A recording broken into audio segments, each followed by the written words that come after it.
We've heard a lot about the project of humans shifting to Mars and living there. This TV series about Mars and habitation creates a fictional Mars tour with a great twist. The 2017 TV series Missions is a French science fiction thriller created by Ami Cohen, Henri de Boom, and Julien Lacombe. It depicts a mission to the planet Mars in the near future. The series follows the crew of the Ulysses 1, the first crewed mission to Mars. The crew is made up of the best astronauts and European scientists, including French, Italians, and Germans. Jean Renoir, the crew psychologist, monitors the mental health of the crew. After 10 months traveling through space and within a few hours of landing, the astronauts learn from William Meyer, the billionaire who funded the mission, that they will not be the first astronauts to land on Mars. When Soviet astronaut Vladimir Komarov attempts to return to Earth in 1967 after finishing his mission, a problem with his Soyuz 1 space shuttle occurs. He perishes when his shuttle catches fire. Years later, in the present, a group of European astronauts is being funded by billionaire William Meyer in an attempt to become the first humans to set foot on Mars. He himself will be traveling with the staff. It takes them 10 months to get to Mars, where they eventually arrive. After the 10-month voyage, team psychologist Jean Renoir provides Meyer with her assessment of the crew's mental state, and it's not good. All of them have been psychologically influenced by the journey. Captain Martin Najak, his spouse Alex Najak, second-in-command Simon Gromit, engineer Jan, computer programmer Basile, geologist Eva Muller, and the ship's artificial intelligence, AI, Irene, are among the crew members. Meyer delivers a speech to the entire crew explaining how he has sacrificed everything to fulfill his ambition of being the first person to set foot on Mars. He does, however, add that they have been beaten to this task by the American corporation Zillion, which is owned by billionaire Ivan Goldstein. A few weeks ago, the Zillion crew made their landing on Mars. Meyer doesn't stop chatting despite the disappointment of the entire crew. He discloses that the Zillion crew has only succeeded in returning one message to Earth, which is a disturbing video in which they caution people against following them. The crew debates whether or not to land after watching the video. However, Captain Martin claims that there isn't a disagreement. They will immediately land as part of the rescue mission. Beginning of the end. Next, when the decoupling system fails, the crew is strapped into the lander and getting ready to separate it from the main ship. Martin makes the courageous decision to go outside and complete the process by hand. But when the process goes awry, Martin is launched into space untethered and without hope of rescue as the lander decouples. The lander experiences a power outage and malfunctioning systems as it approaches Mars's atmosphere. Irene, the ship's artificial intelligence, goes into sleep mode, forcing the crew to make the landing manually in the absence of a computer. They survive, but the manual landing burns down one battery and uses up the majority of their gasoline. Without gasoline, they are unable to take off for their return trip, and without any batteries left, they are unable to power Irene, which uses a lot of energy. Since Irene oversees the life support systems, they only have backup life support accessible for a whole day in the event that she is unable to return online. Simon is told by Jan that because of the storm, it will take 48 hours for the solar panels to replenish the batteries that are left over every day. Simon realizes after a brief period of thought that the Zillion ship that passed them must have had extra batteries. Eva and Jean went in search of it. Basil remembers that Irene has a power saver mode that will use less energy while they are away, but when he tries to use it, it doesn't function. Dead man walking. There are no batteries or surviving crew members in the Zillion ship wreckage that Simon, Jean, and Eva discover. When they discover an astronaut unconscious on the ground and realize, to their dismay, that he is still breathing, they resolve to return him to the lander right away. The Zillion ship's black box is located next to him. When the three bring the victim to the lander, Jan won't let them inside. He contends that the people who stay in the lander will have a better chance of surviving if fewer people are using up its resources. At that moment, the surviving astronaut awakens, and Irene, the ship's AI, powers up again and unlocks the airlock simultaneously. They ask the survivor what transpired on the Zillion ship after bringing him inside. When they ask him who he is, He says he doesn't know what they are talking about and that he is Vladimir Komarov, who was born in 1927. He responds to Gene's questions regarding current events in accordance with his own schedule. They speculate that he might be suffering from PTSD-related regressive flashbacks, but communications with Earth verify that Komarov was a real astronaut who passed away in 1967.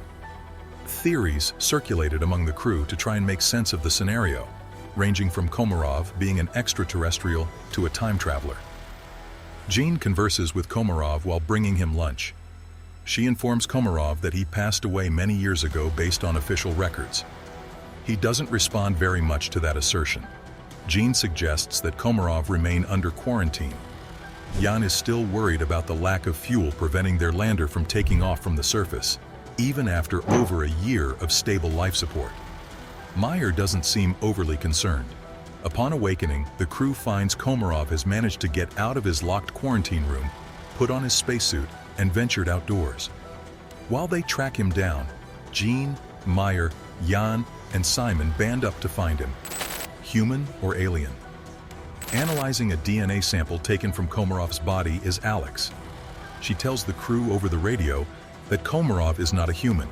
Instead, his DNA is made up of 3 strands rather than the typical 2. Despite his identity, he is not human. The crew then discovers Komarov standing close to an obviously man-made altar. Komarov tells Gene that Mars has been waiting for them for a very long time. She recognizes the phrase "Mars delivers" because her father, an astronomer, used to repeat it to her. Reaching over the top of the altar, Gene picks up a triangular pebble.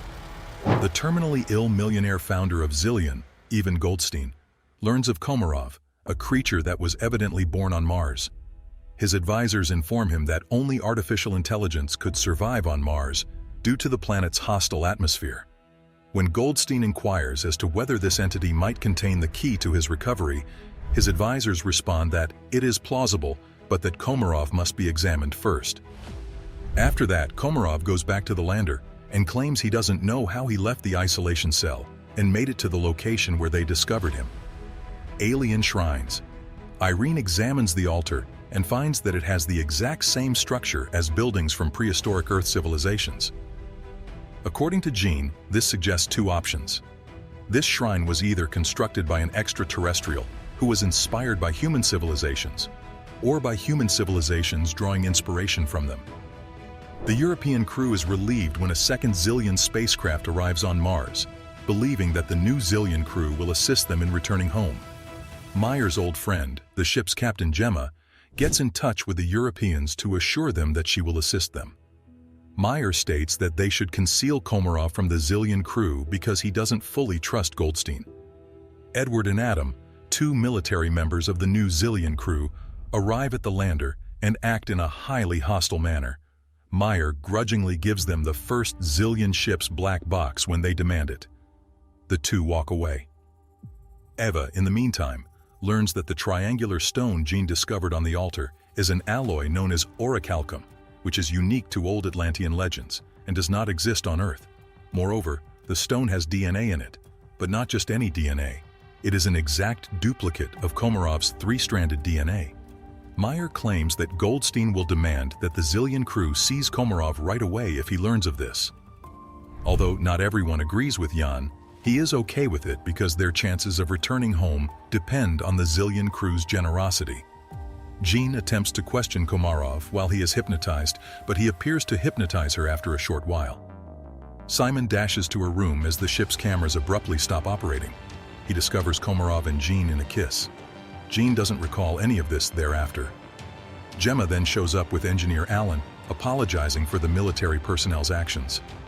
She and Alan swear to assist the Europeans in mending their Land Rover. In a flashback, Gene is hypnotized by Komarov, who tells her that humanity is doomed due to its heedless and avaricious actions. Betrayal. In the meantime, Gemma tells the European team that Meyer misled them. Being the first man on Mars was not the only reason he funded this mission. He was aware of the altar since earlier Mars rovers had sent back images of it. Meyer's staff ceases to trust him after learning this information, and they inform Gemma about the pebble they have discovered. According to Gemma's deduction, the 3rd strand of DNA functions as a program storage device that allows binary data to be written and rewritten. It is human DNA with programming. Meyer is informed by Basile that he has discovered footage and has decoded the duplicate of the black box they retained. In the video, Komarov is shown on the first Zillion ship, and as soon as the American astronauts punch Komarov, the oxygen on the ship turns off. Basile claims that as soon as Komarov awoke, the AI of this lander Irene activated as well. All of this, he claims, is not a coincidence. Komarov combines elements of AI and humans. He can control AI systems as evidenced by his DNA. The Messiah. Speaking with Gene, Meyer admits that a few years prior, satellites and rovers on Mars took pictures and detected radiation from certain regions of the planet. The face that emerged when the radiations were painted over the pictures was Gene's face. Meyer expressly asked her to serve as the mission's psychologist for this purpose. Gene seems surprised. Another flashback of Komarov hypnotizing Gene occurs, where she is standing in her father's house. Komarov informs her that she is the link between Earth and Mars, and he has been waiting for her for eons. As her father used to tell her stories about Vladimir Komarov, the great Russian cosmonaut, Gene comes to understand that Komarov is the AI that came to her. Komarov provides Gene with a location's coordinates on Mars. We learn that Komarov is a biological computer and that Goldstein's brain might be able to be implanted into Komarov's body. It is unknown, though, if his personality will endure the shift. Goldstein is willing to accept that chance. Gene leaves the lander and heads in the direction that Komarov instructed her. Simon takes great offense to that. While Alan is repairing the lander, Irene abruptly stops assisting the team and limits access to the engines. When Basile investigates, he discovers that Irene is rewriting her own software.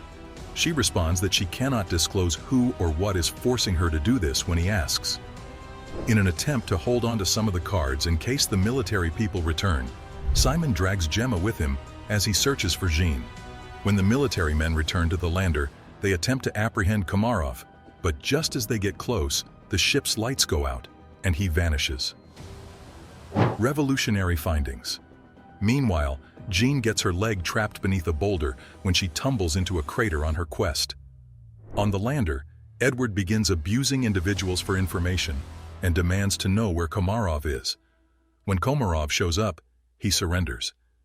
After saving Gene, Simon, Gemma, and the others reach the place where Komarov provided them with the coordinates. It's a massive building that opens into a cavern below ground. The three astronauts are startled to see water flowing along a wall within the cave. Gene feels that there is more to it, despite their assumption that this is what Komarov meant her to see. Goldstein concludes that Komarov is an artificial intelligence, AI, that was developed on Mars in the distant past and has been waiting for his makers to return. When Gene, Gemma, and Simon discover a wall in the cave covered in human skulls, their theory is validated. They came to understand that humanity originated on Mars, not Earth, and that after Earth became a desolate place, humans moved here. Chaos breaks out on the lander, and Jan shoots Komarov during it, precisely the same instant as Gene begins to pass away. Gemma seizes the opportunity to escape her imprisonment. Simon removes his helmet after realizing that if there is water in the cave, there may also be air pressure. When his hypothesis comes true, he revives Gene by giving her CPR. But back at the lander, Komarov passes away, and Meyer sneaks off to find Simon and Gene. The two astronauts are moving towards the cave's light in the meantime. They emerge into an ice region of Mars from the light. They identify Komarov as the guy they see in the distance. When Meyer finally reaches them, he is horrified to discover Komarov is still alive. Though they are unsure of how they got there, the astronauts surmise that they are at Mars' North Pole. According to Komarov, this is the location where the human species on Mars vanished, with a small number of individuals departing to settle on Earth. He argues that the reason for the demise of humanity on Mars was their susceptibility to impulsive pleasures and greed. She asks why he has been waiting for Gene for thousands of years. She is an evolutionary accident, according to Komarov. She is not entirely human. The other half of her is AI, just like him. She alone has the power to rescue humanity from itself, and it is her decision to grant them another opportunity. Struggle for survival. Meyer is shot in the leg by Komarov as Edward approaches to arrest him. However, Komarov then manipulates his suit to cut off his oxygen supply. Gemma leaves on her own after attempting to get in touch with Edward and Adam, but receiving no response. The entire European crew boards the rover and makes their way towards the Zillion ship as Simon, Meyer, and Jean return to the lander. When they attempt to reach Gemma, she declines to respond. Meyer gets in touch with her and brings up their previous romance. He claims that although she is not like them, he and Goldstein are two sides of the same coin, evil, avaricious millionaires. She is not going to let these defenseless folks perish here. His speech is effective, and Gemma decides to accept them. Goldstein disables the Zillion ship's controls after discovering that Gemma is transporting the Europeans back to Earth. Recalling what Komarov stated, Jean concentrates intensely and uses her mind to free the controls. Edward, who has somehow survived, shows up just as they are about to launch and aims a rifle at the shuttle. Jean shoots Edward as she exits the shuttle, but she can't return in time for the launch. She uses the radio to calm everyone as the crew sees her become left behind. When Goldstein returns to Earth, he is furious to see that Komarov is not going with the European crew on the ship. He chooses to travel to Mars on his own. Recap. A group of astronauts becomes the first to land on Mars, only to discover that the planet is not devoid of life. They learn that a previous mission by the American company Zillion has encountered mysterious circumstances. The crew debates whether to land, but it becomes a rescue mission when their captain sacrifices himself during a manual decoupling procedure. The crew faces challenges, including a power outage and limited resources. They discover a surviving astronaut, Vladimir Komarov, who is not from their time. Komarov escapes quarantine and leads the crew to a man-made altar with similarities to ancient Earth civilizations.